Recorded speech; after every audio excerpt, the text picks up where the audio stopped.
So when I talked just a minute ago about the interaction of these particles, soil particles are nothing more than mineral ions, okay, put together in clumps. However, so a sand particle has a lot of silica and aluminum in it.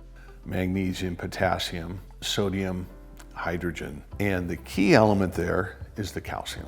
So how those interact, how calcium interacts and holds soils together, magnesium, hydrogen, sodium, how they all interact determines in part some of the structure of the soil, how it's reacting or acting with you. Calcium has two charges and is a unique way to open soil. It'll grab the soil colloids and hold them apart to create air, water pathway like a micropore.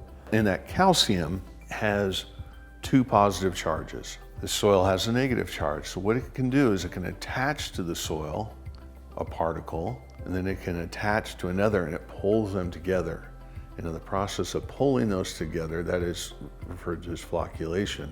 What that does is that opens up the soil for proper air and water movement. Say calcium or magnesium, those ions or those elements, they have unique characteristics that open or deflocculate or actually can make soils tighter. For example, something like calcium is going to help to flocculate soils, whereas something like sodium is going to deflocculate soils, and you're going to have different soil characteristics depending on kind of what those ratios are to each other and how they're present within the soil. Magnesium also has two positive charges, but is too small to act like calcium.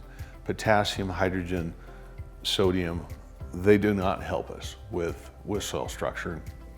In fact, in excess can have a detriment on that air-water relationship in the soil. If you're at a whack, say your magnesium is at a high ratio compared to calcium, that soil is going to be sticky and you don't have the proper moisture. It's going to be really tough, and that just creates different agronomic challenges. So if I have a soil that's high in sodium, it will not take water. The structure of that soil will be very poor. Versus if I have a soil that's low in sodium but has a decent amount of calcium in it, that soil will have much more structure to it. It will allow water to drain. It will allow water-air movement in the soil, which is exactly what you want to grow a crop.